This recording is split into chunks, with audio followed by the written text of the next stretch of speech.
coming in. Okay. So, No. Breezy, I gotta be trying. John, can you help me?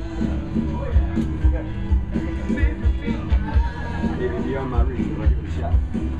Would you go behind the trailer and put that together, please? All right, so you may want to turn your chair so you face this way. I thought it was encouraging. Danny Ramone, you know, it's named on the bigger event. Oh, and bring in the back. You guys should yell loud. Turn down a little bit. Get the megaphone. I don't need it, even though my voice is going. I'll let a couple more people get here. So, the reason I called us all together for this very short, entertaining meeting is because I've been doing kiting since 1988. And I've met a lot of fabulous, fantastic people, and a lot of you are here. And I love most everyone and everyone else. You know, I'm just glad to know you.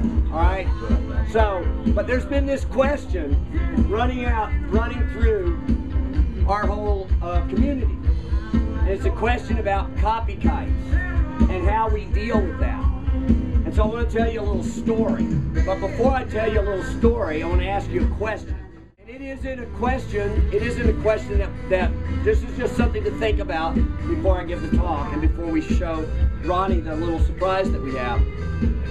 I want you to think about, do you think that when a person copies your kite design, he or she thinks they are stealing? Just think about that, okay? Whether there is intent to take from the creator, okay? So I don't know the answer. I don't have an opinion on it. It's, no, I go back and forth. So now, Ron, could you come up here, please? Okay, bring it in. Now, you guys all know my friend Ron Gibeon. What a bastard. But now, I met. Come on, Ron. Come on up here. Now listen. Ron Gibeon is an original kite designer who does original. Even when he does a rev, he does original design work, and it's distinctive. We all know his work and we see it, don't we? There are 3 ducks in that picture. Right? Do you agree? There is 3 right? ducks. Would you hold this, Laura? So this is a very distinctive piece of Ron Gibeon's work, right? Ron, look over there. Get in the sunlight so he sees it. Not yet. So what I've done is I've done a little something, Ron.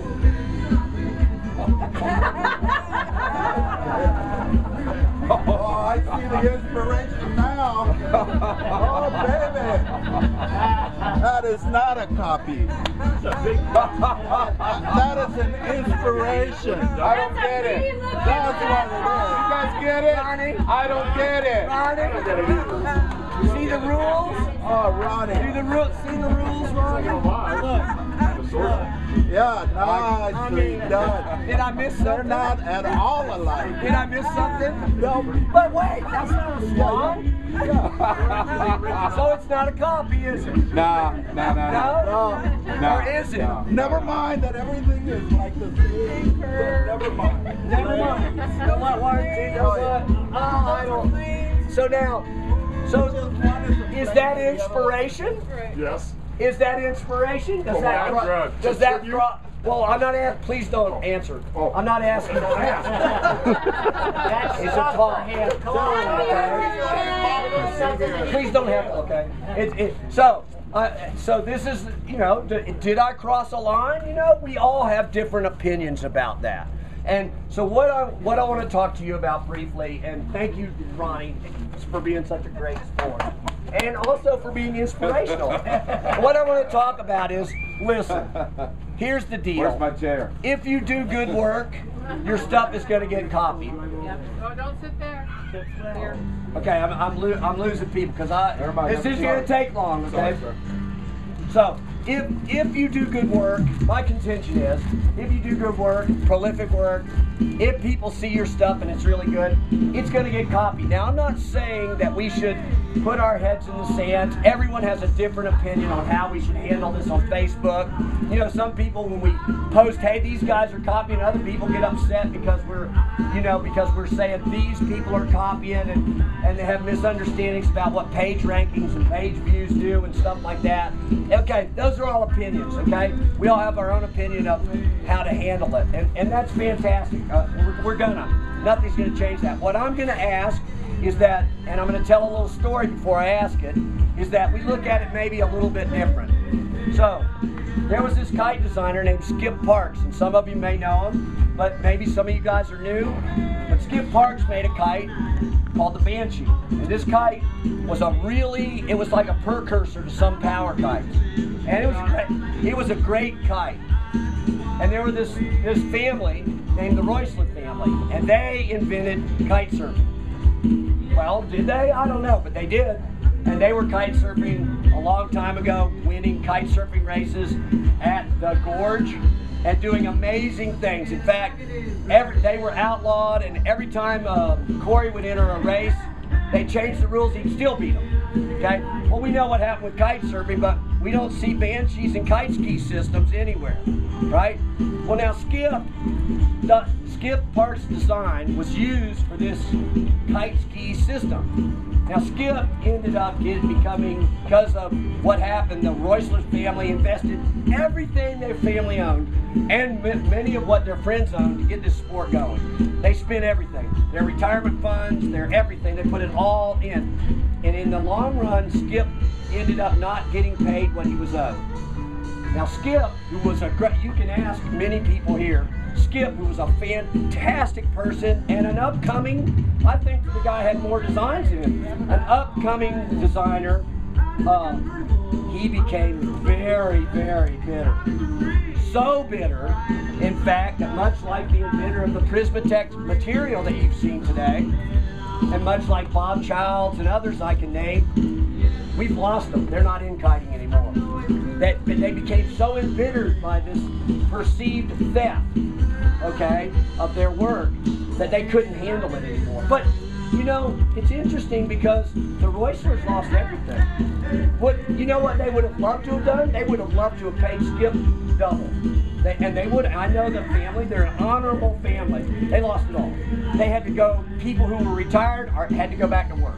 Oh, they banked everything. This was such a great, kite surfing's gonna go. And it did, but not with their system. So, there's a lot of things at play with all of this. And so what I say is that, and what I'll tell people is when they start getting upset about seeing, like I saw on Facebook last week, several of my kites being flown at the pyramids of Egypt. I was like, wow, I'm almost famous. Too bad I didn't get $1 for those kites.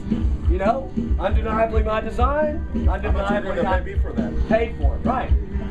The point is, if we skip Parks on the situation, we all lose. We collectively all lose. If we take it so seriously and so, because you know what, our industry is not unique. In all industries, everyone steals and copies. Does that make it right? Absolutely not. Are there gray lines? I ask you. Are there gray areas and gray lines? It's hard. But as I originally asked, do you think they know? We all have an opinion about. Now, the only thing that we have left, is how we comport ourselves. Now that I'm not full of shit on them. The only thing that is left is how we react to it.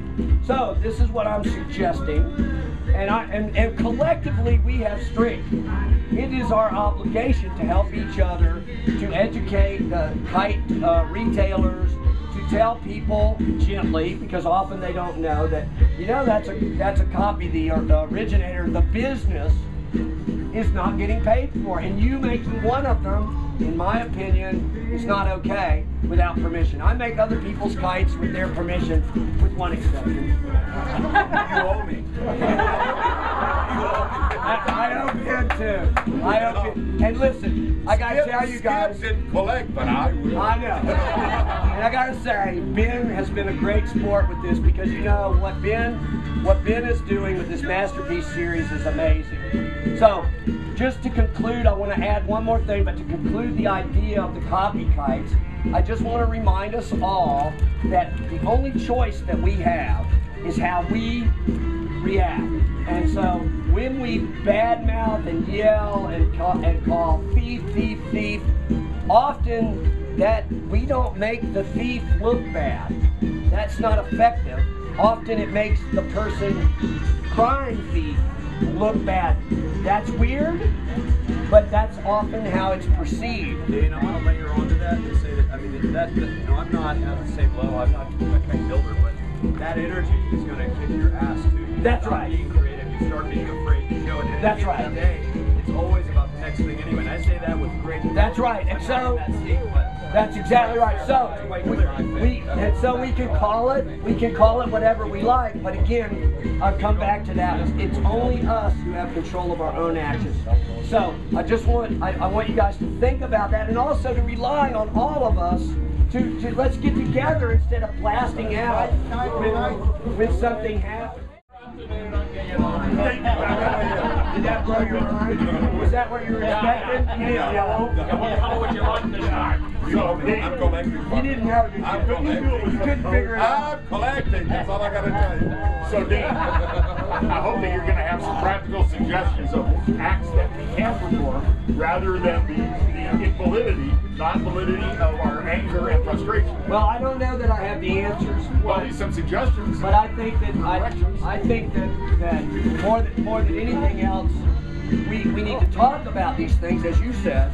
We need to have these things out in the open, and we need to come together when it happens instead of firing off willy-nilly. But what I want to segue into, if I can get the group back, let's see.